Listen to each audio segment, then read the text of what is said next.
boys and girls, students of Buddhist Sunday school and Dharma classes, parents and grandparents, and teachers of Buddhist Sunday school and Dharma classes. May you all be well, happy, and peaceful. We are going to have a very important story that teaches very good life lessons or Dharma lessons. The title of the story is Good Deeds Always Come Back. It is an inspirational story that serves to help you in your life and also to be more happy and peaceful. Now, the presentation has the text in English and Malay or Bahasa Malaysia, whereas the narration and explanation are in English. I will go over the story, comment and explain each of the slides, and at the end, we will look at some important Dharma teachings or life lessons. Now, before we launch the PowerPoint, I need to check the setup. Okay. Now we can launch the PowerPoint. You see the cover slide, which is very colorful. And you can see some animated images of birds flying and of a person who is planting. And this is crucial to the story. That's why I put in the animated image. And here you see is a beautiful garden where, plants can be grown and fruit trees can be planted and maybe even flowering plants. Now let us go on to the story of good deeds or good actions always come back. Now, we are going to slide number 2 now. Once upon a time, there was a king. This story happened long ago, and you can see the setting is in India, and you have the king, all right? A Rajala, or you can say an emperor. So one day, this king called his servants and said, kings are very powerful people during that time, and they are very wealthy. They have, servants lah, soldiers lah, bodyguards lah, maids lah, and all sorts of workers lah, right? So one day, he called all his servants together and told them and said, whenever I say that's great, then give one bag of gold coins to the one whom I praised. Wow, so very rich, huh? One bag of gold coins to the Raja, nothing. He owns so much property and he has so much gold, diamonds, precious stones, and so on during that time. So that was what he commanded or he ordered, right? Whenever, because, there will be servants who always will follow him everywhere, you see? All right. So that was that very unique, special message. Whenever I say that's great, then give one bag of gold coins to the one whom I praised. So, not long later in the week, the king went hunting with his soldiers. And of course, they would use horses, right? Those days, you don't have other means of transport other than horses and elephants, and you don't get taxis or motorbikes or cars. So those days, in fact, And now also, I suppose in certain countries, so there are quite a number of kings and big shots who would like to go hunting. Whereas for Buddhists, actually, they discourage this hobby of hunting. Even the kings in England used to go hunting. So this was the king going for hunting with his soldiers. So let us see what happens next now. So the king went into a forest, right? Not a real deep, dangerous jungle. It's just a forest. And he saw an old man planting a tree nearby his house in the forest. So the old man had a house, right? In the forest, not deep into the jungle, right? And this old man was planting a tree. And you can see the image, right, to give you an idea. So this king noticed this. The king was confused. And he thought, now why was he confused? Now when you read these lines, you would understand. He thought, this man looks very old and he is planting a tree. He must know that he could not eat the fruits of this tree. So why is he planting? That was what he was thinking. Because he was so old, and it would take some time for the tree to bear fruits. So by that time, the man would have died. So the king was confused. Then why did he plant the tree? He could not get the harvest. So what happened was the king ordered his soldiers to call the old man to his palace at the end of the day. Kings are very powerful, They can summon, right, you to the palace. They would also act as judge, for any accusations of crime or wrongdoings. So that was what the king ordered the soldiers. But of course, the story did not say how the old man went to the king's palace. Well, the king might have been quite kind to send some means of transport, a horse carriage or a horse or something like that. But anyway, it's not mentioned. So the old man had to follow the orders at the end of the day, after he had finished his work, evening time. So, what is going to happen next? Let us go to slide number 4.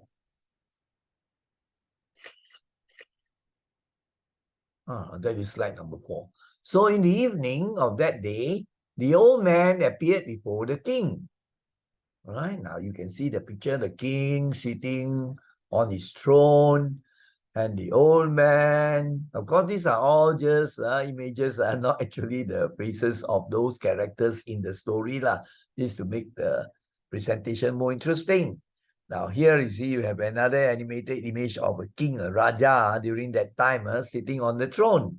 And this is an animated image of an old man. Of course, the images all appear different because you can't get one throughout the story that corresponds to the correct gestures. I don't know how to do all those animated stuff. So the king asked the old man, how old are you? And the old man replied, Sir, I am 81 years old.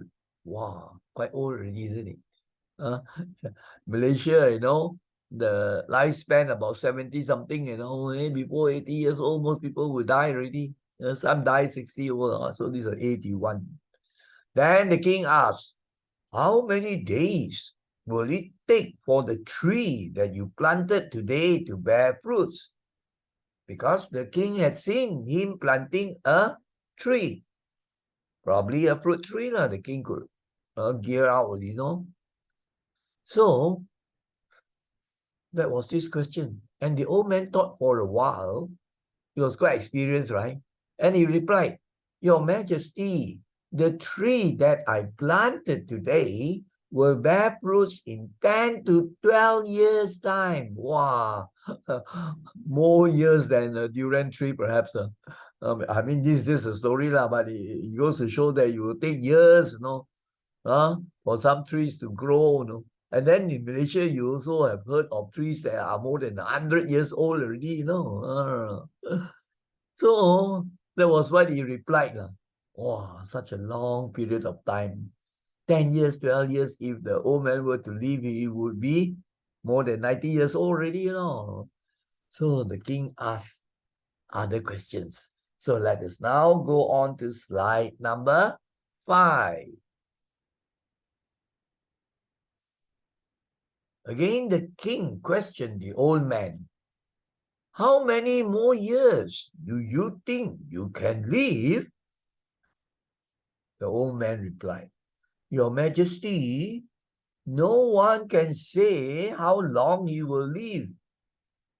But based on my health today, I think I can live for 4 to 5 more years. He was a wise old man. It's quite true. Nobody can be sure how long he will live, isn't it? When you're going to die, you can't predict. You don't know. The point of that is uncertain. How you're going to die also is uncertain, isn't it?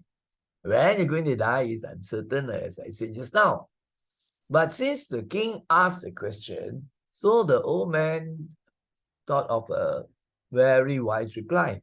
He said, I really don't know, but since you asked, based on my health, I think I can live for 4 to 5 more years. Then the king said, so there is no way you can eat the fruits of the tree that you have planted today. Then why so much hard work in planting the tree?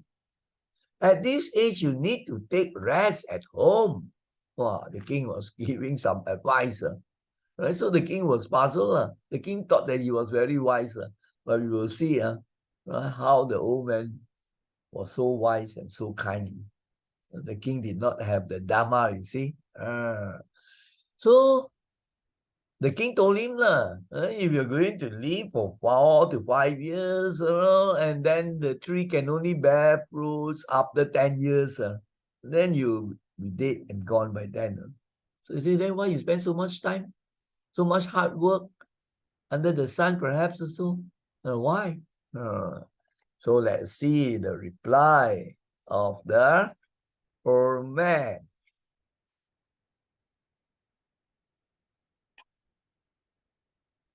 So the old man said, Sir, if you had looked around near the area I was planting the tree, you must have seen that there are many fruit trees near my house, right?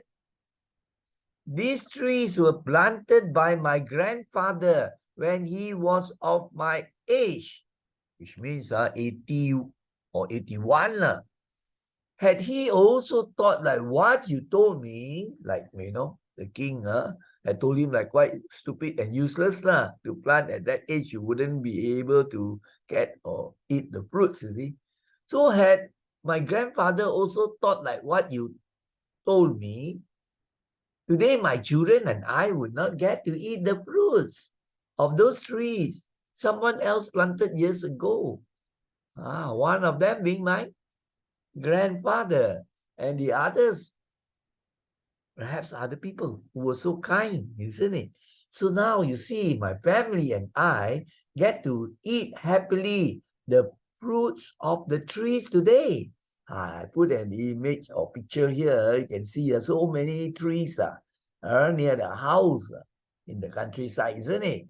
Some, of course, planted by the old man's grandfather, and others planted by other people. So the king listen to these wise words, very smart words. So let us see what happens. Right? Now this is actually just an animated cartoon to show you maybe the old man grandchild. Wow, so much to eat, so many fruit trees and maybe other types of trees grown by other people. That's just to give you an idea lah. Now let us go on to slide number 7 now. Oh, this is number 7. So the old man continued to speak. Similarly, if I plant trees today, then tomorrow someone else will get to eat the fruits. Now, this means, it doesn't mean that you plant today, tomorrow you get fruits. It means that if I plant the trees today, then in the future, maybe many years would have passed, have dead and gone, but there will be people who will be able to benefit and eat the fruits from the trees. That's the meaning. Plant today, and you can get the fruits another day tomorrow. So you don't take it literally today and tomorrow. You can't get the fruit tree growing so fast, isn't it? So it means I do at the present moment, in the future, maybe in certain years, there will be people who can benefit. That's why it is my duty to plant trees for others today. One should not always think only of himself. Wow, so compassionate, so kind, and so wise old man, isn't it? And today, actually, we actually have people who are actually planting trees, like in India. They plant so many trees because people have cut down trees for the logs and then to make paper. So quite dangerous when you cut too many trees down. So in India, for example, and also there have been campaigns throughout the world asking people to plant more trees. Very important, isn't it? So these trees will grow up so future generation will benefit. Don't just think of yourself, don't think of your grandchildren, great-grandchildren, the future generation. Think of Mother Earth herself. So this old man was trying to give this very important life lesson to the king. So he even told him, one should not always think only of himself. He didn't say, the king, you should not, right? He just put a general statement of truth, isn't it? So after listening to this answer from the old man, the king became very happy. And he just cried out spontaneously, "That's great!" In bahasa Malaysia, itu hebat. So remember what orders he gave the servants? When he utters these words, they must quickly bring the bag of gold coins for this old man. So the servants, of course, could hear. Now, so let us see. This is just an animated image to show the king just shouting out, "That's great!" Now, as soon as the servants heard the words from the king, they brought a bag of gold coins and gave it to the old man. Now you can see the pictures that will help you to understand and picture in your mind better. So there were the servants nearby hearing the words of the king. So immediately after hearing the king uttering, "That's great," one of them went to their special room to get out the bag of gold coins. And these gold coins, presented to the old man. Probably maybe 1,000 gold coins. After I added this point inside the story. So then the old man, of course, received it very happily. And then the old man made further important statements that have very good Dharma teachings. So the old man just said this, "Sir," that means Your Majesty,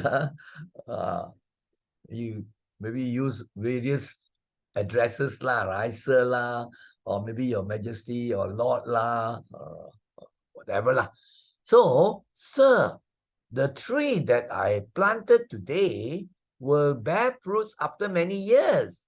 But I've got its fruit today already in the form of these gold coins." In other words, the reward. He never thought of all these things. So he knew that the tree would bear fruits only after many years, 10 to 11 years perhaps. But so fast, today itself, he got the reward already. He was very, very happy. The king was thinking this old man, quite a cute and smart old man, right? King was quite happy to hear his words because the king could see also to sense that was wisdom, isn't it? So let us go on to slide number 9 now. After listening to these words from the old man, very smart, isn't it? The old man's words. Well, I get the reward. 1 bag of gold coins. Imagine just the same day. And with the money, I can actually go and do the market and buy the fruits also. So much, isn't it? So the reward is fantastic, isn't it? So when the king listened to these words from the old man, so what happened? Out from the king's mouth, the words came spontaneously. The king was so happy with his words, with his reply. So the king shouted again, that's great, that's great, 2 times. So when the king's servants heard these words from the king's mouth 2 times, they quickly ran into the room to bring out 2 more bags of gold coins. 2 times, every time, that's great, 1 bag. So the servants came out with 2 more bags full of gold coins to the old man.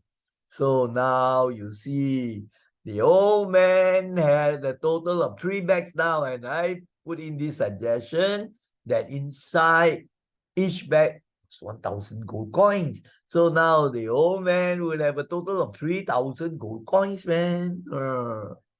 Of course, it could be less, but anyway, it's not important. It's just 3 bags of gold coins. So the old man was very happy. You can see here. Here I just put in an old man dancing. This was not him.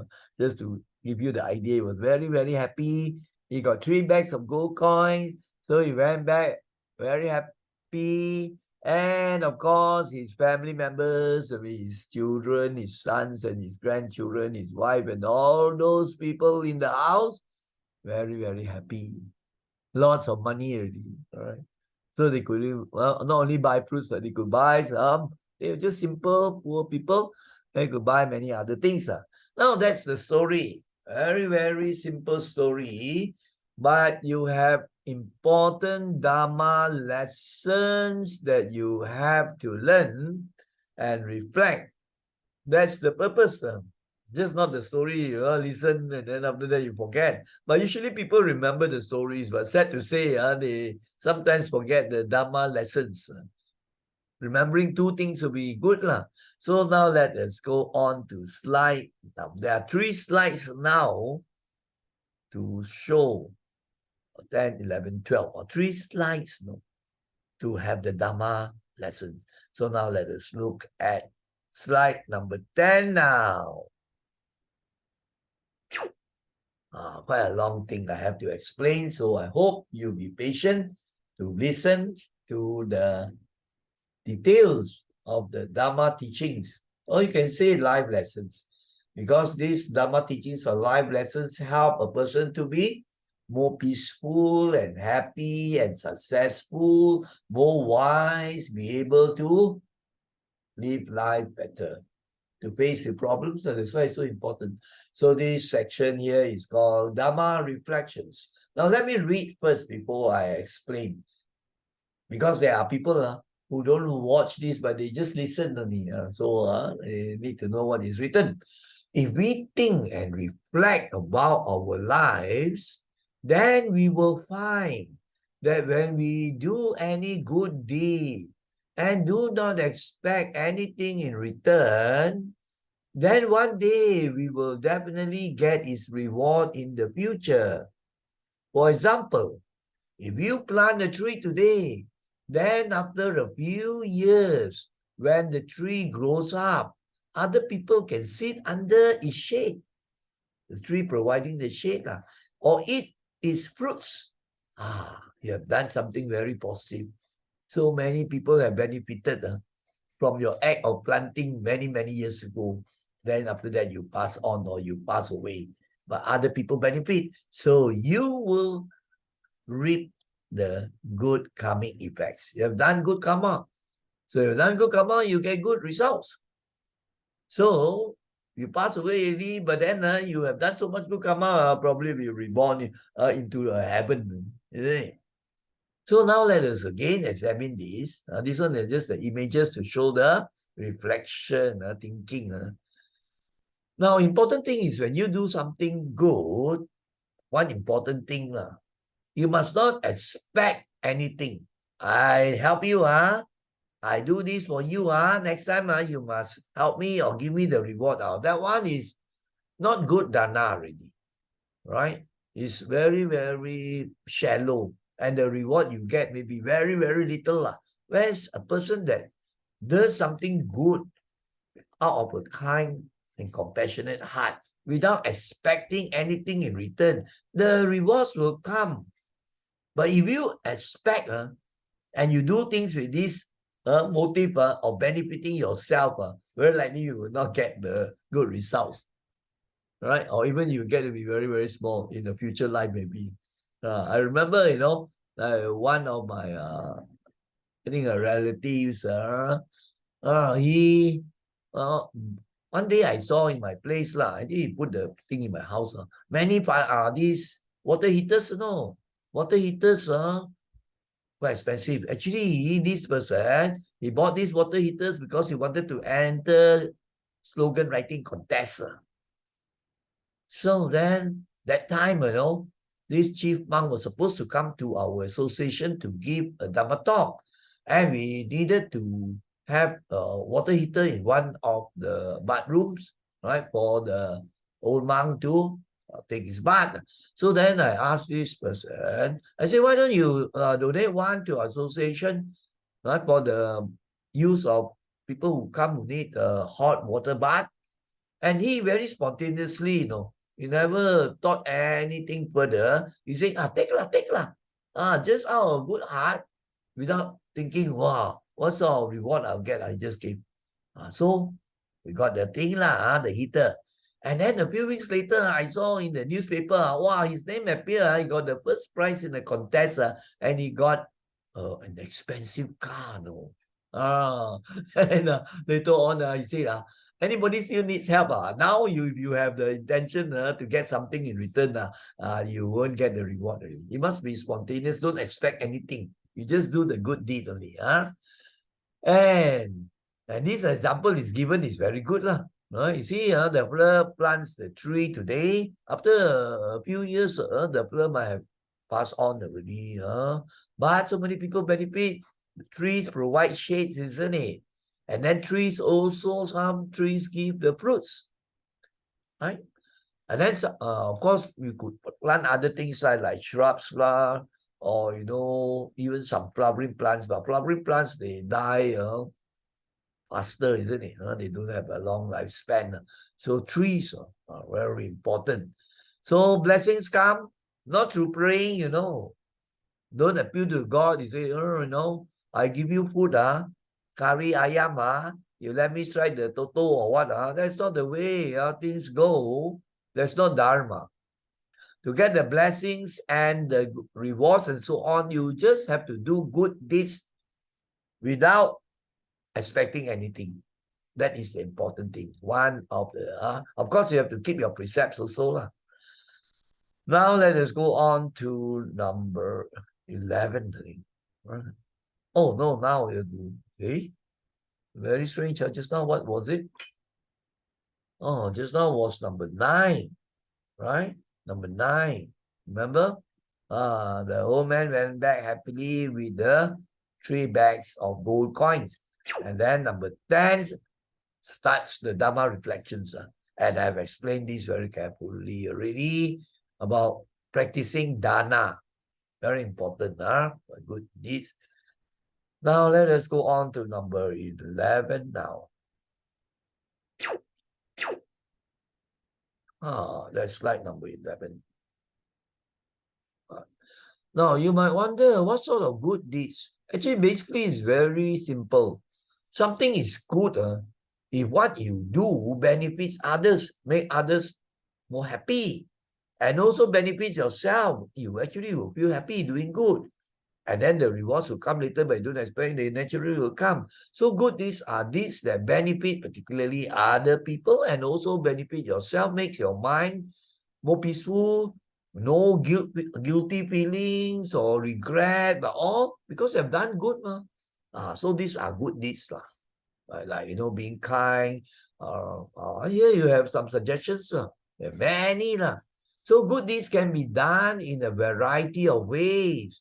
For example, you can feed poor people. That means offer food. There are homeless people during the last 2 years. So many people so poor, lost their jobs. So there were very good people also who, cook the food every day and offer to the people who were homeless or could not get food to eat. That's very good. A very good action. Or you could help to teach poor children. Yeah. You have, community classes. Even in our association, you have guidance classes for students. You have Sunday school, Dharma classes. So requires volunteers. But sad to say today, very difficult to get volunteers. People are distracted by, TikTok Facebook YouTube all the various chit-chat things over the smartphone, including also playing all those violent games. So sad to say, now less people would want to do good deeds, or even they do very little only, right? So you see, help to teach poor people, help people with disabilities. Yes. There are people, that, cannot walk, paraplegics or paralyzed, or, Association for the Blind, people who cannot see. What do you call? OKU lah. Orang kurang upaya. So if you are able to help, opportunity, this is also one way. I'm not saying you have to do all. I'm just suggesting there's so many ways. And depending on your interest, some people are very interested to teach, some interested to help the old people, some interested to help the orphans, right? And some want to cook and donate food, bring the food. So many ways. Help the homeless. That's not I mentioned, right? And then some of those people, I've seen even in a place like New York, homeless people just lying, are just sleeping along the 5-foot way only, the corridors and all those stuff. And it was very, very cold at night. So they just use some cardboards and so on. If you can donate some clothes to them, that is also a very good action. Isn't it a good deed?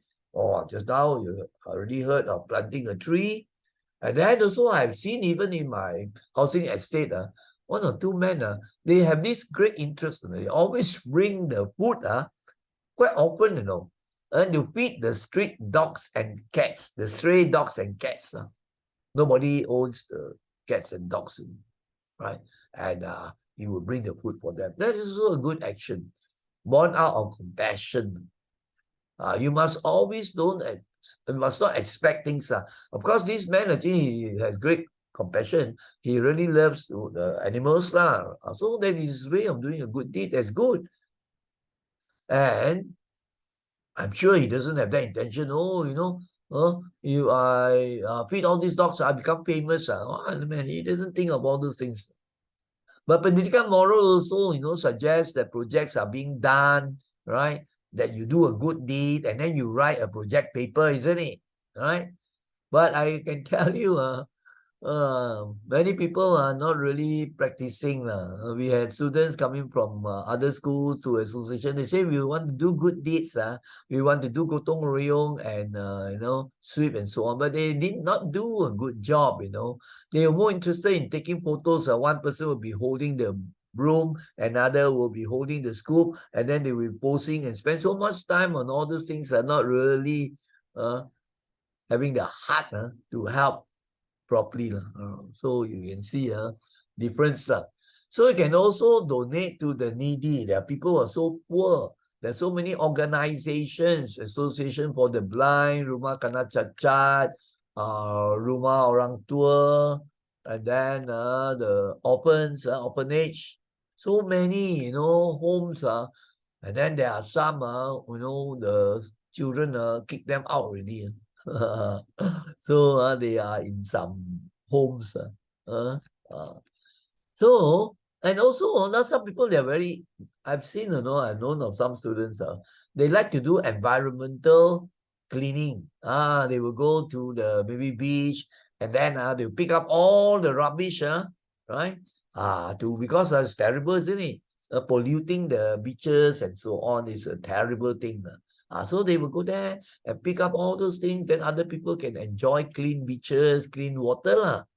But most people, not only do they not help to clean, they dirty the places. I've said before, you see in so many places in town all over Malaysia, right? You have, areas where they just simply dump the rubbish. Even though there's a notice, jangan buang sampah sini, denda RM500, and the fellows will throw. Terrible, isn't it? So that is something wrong. Not only not doing good deed, but doing bad deed. Doing bad deeds, throwing things, and then diseases can spread, isn't it? And the dogs will come, all these things. Sometimes there is a dump, but they don't want to put into the big rubbish dump. Instead, they just throw nearby. So the place is very unsightly. Imagine visitors, this is terrible, this problem. You find in Western countries, many years ago, I visited some of the European countries like Germany, Switzerland, and all those. Wow, you see, so clean. Even the toilet so clean. You can take your food there also. You have pipe music and all those stuff. Wow, very, very clean. But you find in the third world countries or maybe South Asian countries, many dirty places. Malaysia also now, you see people complain. The mama stall there, you find the rats also, they eat the fried chicken. So people who do this good deed of cleaning the environment is praiseworthy actually. And then you can also take part. Sometimes you hear of charity projects, like bazaar. Like a fun fair, right? Or maybe you have a jumbo sale. So someone will contribute, they cook something or donate something, and then they raise the money, like for flood victims or fire victims or people who have lost their homes because of certain reasons, out of job. So, or people who need medical help. Wow, usually you will come out in the papers, you can see this poor fella, this child suffering from one terrible type of cancer. So needs to know, wow, 50, 60,000. So if we are able to help in this sort of projects, of course, the organization is very good. They help to run the projects. So these are very good actions. So there are people who are bodhisattvas, very good. But I would say the percentage is very small compared to the whole population, right? So this also, in fact, no end, right? To the number of good deeds you can do. But then what people like to do, spend so much time only on enjoying themselves, what they can benefit themselves. Watching TikTok and then YouTube makan spend a lot of money on this and that But then I'm not saying these things you cannot do, you can. But what I'm saying, you must balance. You must also practice your religion while spending some money and some time to help the unfortunate ones. Balance. And then you sometimes also can enjoy yourself, isn't it? No problem. I'm saying of the lampau one, and I find that if you just think and look around, most of the people do very little dana, you can say, right? Except if they belong to maybe certain churches and they practice their religion well, or Buddhist temples or associations or Hindu temples or mosques also. You find they also have zakat, we have to donate a certain amount of money. So the religions all teach this, but the percentage that practices, I think, on the contrary, in fact, there are some that you can cheat people of millions of dollars. Terrible. Not only do they not do good deeds, they do horrible evil deeds. There will be a consequence, right? So good will come to you. So this is the thing about good deeds that can be done. And another thing I forgot to mention was people can volunteer in library work also. Those days, when I was coordinating the association library, started in 1980 something for many years. Wow, we could get so many students, Even primary students, some of them, standard 6, they volunteer also. And then Form 1 until Form 6. So altogether, we managed to get 60 over students. And they will be in shifts, right? I was doing all this sort of work. And we could run the libraries 7 days a week, Monday to Friday, afternoon and night. Saturday, afternoon only. Sunday, morning and afternoon. You see? So you have the students taking charge. Then as the years went by with all those social media things, high-tech things, all the distractions came. So many of the students will spend so much time on the TV, on their smartphone, and then, chit-chatting, shopping. Now you see so many things around. So how many people would want to do voluntary work, what we call good deeds?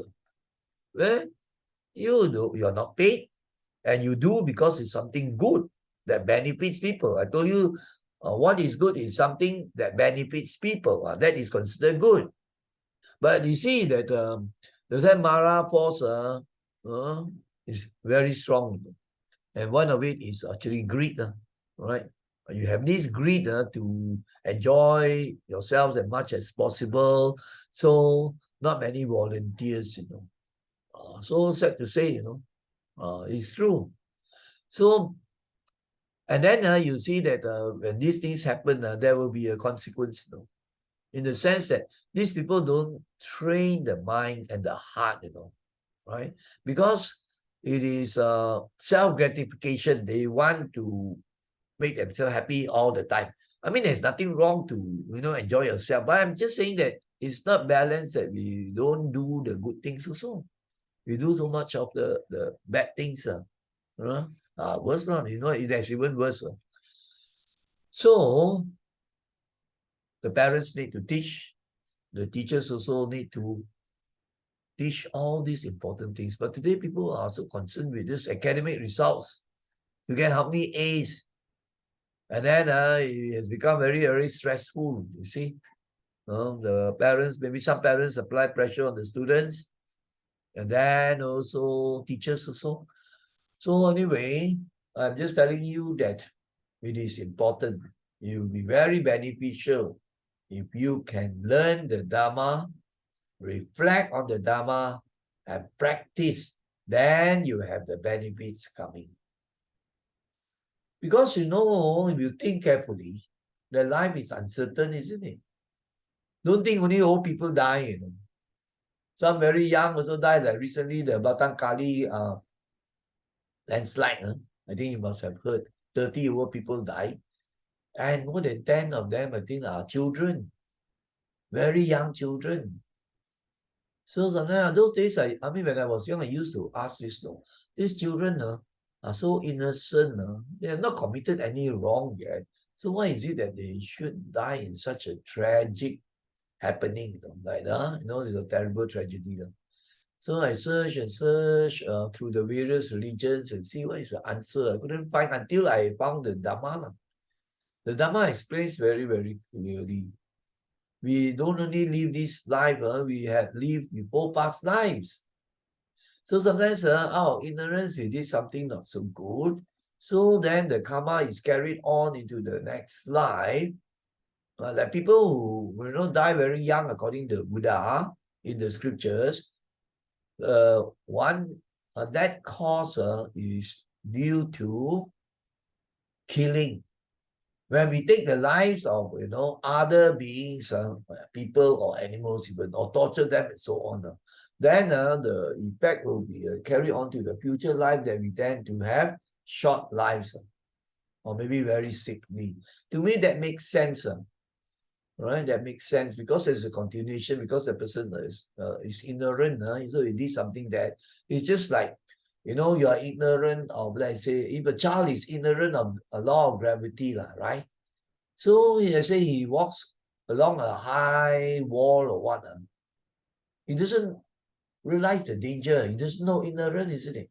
That's why you find children, they climb up on top of the tables or other high places. So there's a law of gravity. Careful, you go to the edge, you fall, isn't it? The person doesn't realize this. So true enough, I've seen in my family itself, one of my family members, one of my brothers, I think, fell. So you hurt yourself. So can you say it's not fair? How come I get this suffering, everything? I but fall, I don't know about gravity, all these things. No. The law is like that, we have to learn it. So likewise, the law of karma is like that. It doesn't mean that you don't remember, you don't understand, then the law stops operating. Okay, you mean you just say, if a baby falls down from a high place, they say, oh God, let the fellow not fall, let not the law of gravity operate. Can he be just on the floating in the air? Cannot, isn't it? So therefore, we have to learn and live in harmony. And this is pertaining to the good deeds also. Sum up, it will be, do good and you get good. Do bad and you get bad. Good begets good and bad begets bad. That's all. What goes around comes around. Or another saying, Christianity also has it, you reap what you sow.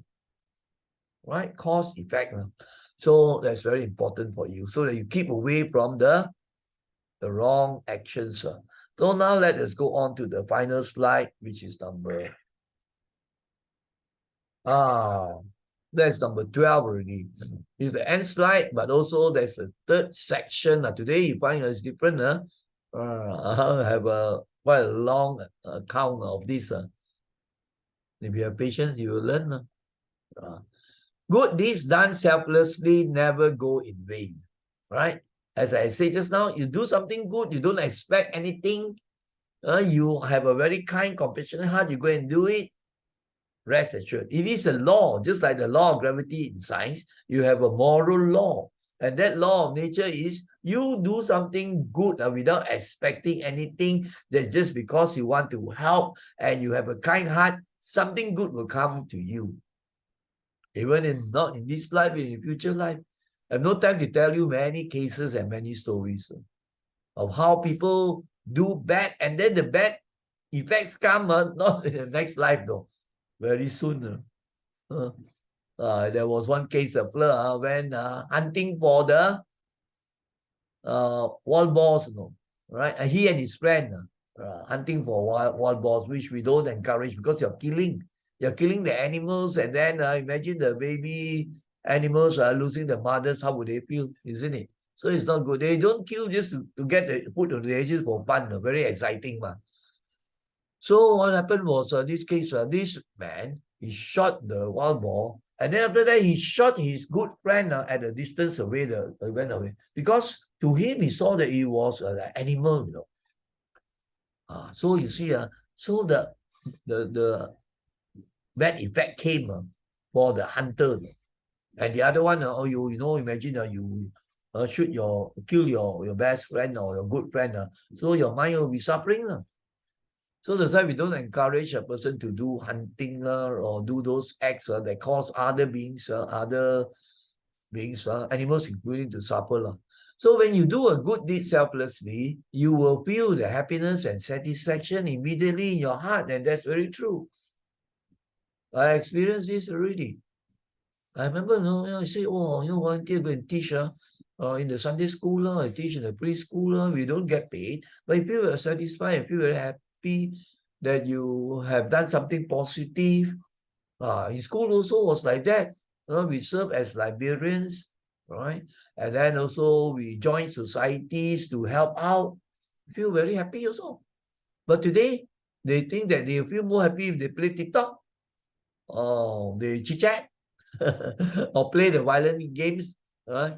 I don't know what granny, what crazy granny or what. I don't know why. Candy Crush, I don't know. I played some of those just to see what it is. I never like all those things. I find that it's just to have certain fun and pleasure for a certain time. After that, it comes back to the same thing. You don't feel really peaceful and happy, but you do something positive like helping somebody. You feel a sense of peace. So that is something the reward coming is quite immediately already, you see, isn't it? For example, when you do dana, giving the food, offering the food to the monk, then you feel quite peaceful and happy that people keep doing it. But today, Mara has conquered many. They think that, being peaceful, happy means to have the best smartphone, right? To have the most number of likes in the Facebook, or to be able to get the money to buy the most beautiful clothes. All these are temporary pleasures and happiness. They are not the true peace and happiness you get from, like, for example, meditation, or from even doing selfless deeds, right? So the result of your selfless work will be greater than what you can imagine. Wow, very true. You never expect that, right? And if you don't have sufficient good deeds, then what can happen is, in next lives, then you will be reborn in, woeful states, stages of suffering. Because when you don't do enough good deeds, you don't have a model, you don't have a capital. That means you don't have enough bank account like that, right? Because you use up all your good karma, you never do any any more good deeds. In fact, you'll be doing more bad. Then you can get the good things. There's a beautiful story. Let me tell you the story still sometime about this man. He never really did any good thing. He broke his precepts. He won't do dana to help and so on.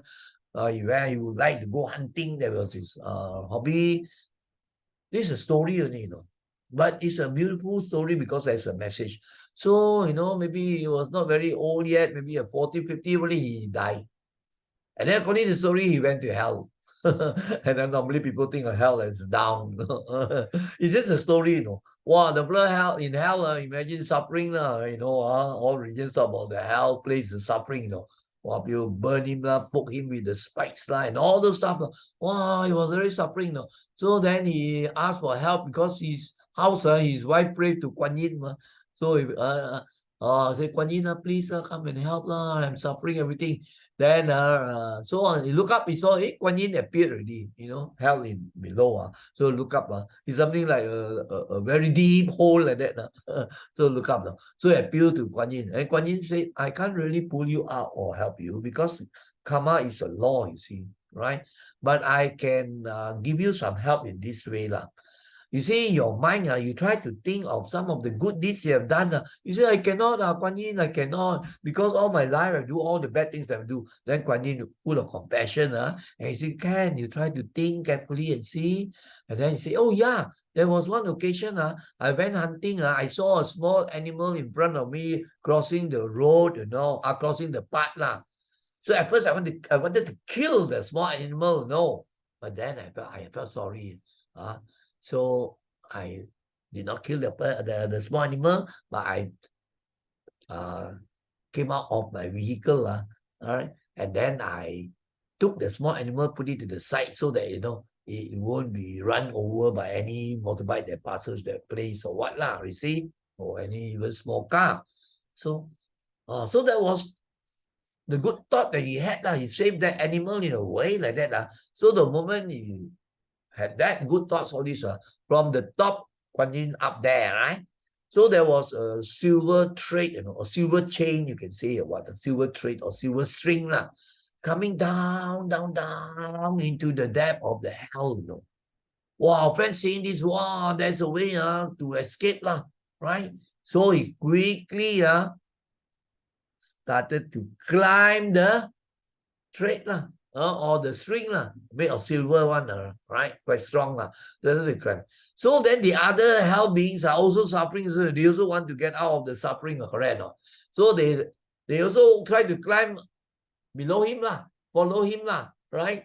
So he look at them, he got fed up already, right? Then he say, you fellas, stupid fellas, you're angry that they also want to climb. So they kick him, he kicked them, he kicked them, everything. And then the moment he did that, with all the selfish thoughts, the cruel thoughts, no compassion, no metta, everything, the silver string broke. You can see the silver string, and he went back to hell. So that teaches something very good. Because all your life you've done so little, your mind filled with more bad things. This is what's going to happen. A very good story, it illustrates the law. That's why your mind creates that hell. So be careful, you must do more good deeds. So you see, mention that the result of your selfless work will be greater than what you can imagine. You see? So you have many, many stories that tell about how people get so fortunate blessings. In fact, in the scripture, it was in Majjhima Nikaya. So there was this young man that asked the Buddha, right? Because I'm trying to tell you about good deeds also. Very good, very important Dharma. He asked the Buddha, why is it in this world there are some born with, so much beauty, so beautiful. Some born, so ugly. Maybe more ugly than Pontianak. And then there are some that born so clever, wow. Even at a young age, fantastic, that brains are so clever, right?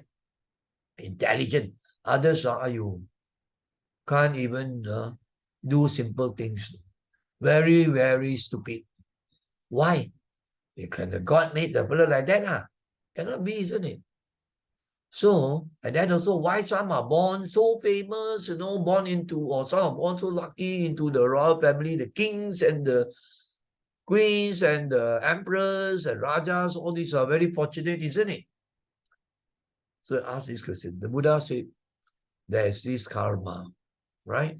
Like just now I mentioned to you, the person who in previous lives always like to kill, cause other beings to lose their life, short life, then they themselves will have short lives.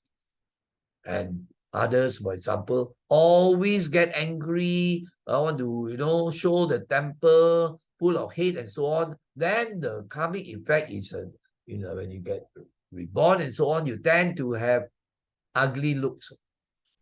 Whereas a person that is, so smiling, no temper, full of metta, then he tends to be born more good looking. Right? So sometimes you say, well, due to my genes, but then why is it that the genes go to your place there? Even within the family, you find some are very beautiful, some not so, you say genes, but then why you get the genes? So there's always this very powerful karmic law behind. So, and then likewise, he asked the answer the other. Later on, I think I have mentioned this in one of the presentation, maybe it's for the adults.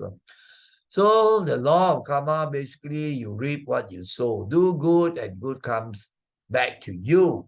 As the title says, right? That wholesome actions always bring good things, but the title was unwholesome, not good things will bring the suffering. So, and you try to remember that you have not really lived well today. You have not done something positive. No, it's good if everything you could do something positive. No, so many good things you can do. I mentioned before, right? And when you do that thing for someone, that person may not be able to repay for one reason or other. That is his karma, lah. So why you worry? You've done the good things. You don't always complain, say, oh, I help him, now the fellow doesn't even say thank you, everything. No use, everything. Then you got your own bad karma through your temper. So your good karma become less already, right? Your dana, the effect less already. You just do the good things, you know you will get the blessings better of time. Hey, don't worry about the other blood and so on, whom you have helped and so on. He will bear the karma because he's not grateful, isn't it? Ingratitude. Never have thanks and never count the blessings. So that is his karma. Why you want to also having the bad karma by getting angry or negative thoughts about him? No point. You do good, that's all. It's a very good principle. And blessings will come your way. You do the dana and the good deeds in the proper way, with no expectation, with a good heart, compassionate heart, and forget after that that you have done for that person and all, especially when you have expectation. So that is this end now. So now we have come to the end. I've spoken more than an hour already, I think. And before we say sadhu 3 times, So to you all, boys and girls, students of Buddhist Sunday School and Dharma classes, some young ones can understand also. But of course, this will be suitable for all actually. Secondary students, college students, or even adults or parents who can teach their children. So to all you people who have been following this presentation patiently, I say thank you and sadhu lah. I seem to be long-winded, but actually, you look at the scriptures as I told you, the Buddha was like that also, to repeat the thing so many times, because he knows that if you don't repeat, it cannot go into the mind. And those who are patient enough will benefit, right? So let us now put our palms together and say sadhu 3 times. Sadhu, sadhu, sadhu. May you all be well, happy, peaceful, and may the Dharma be with you always. Take care.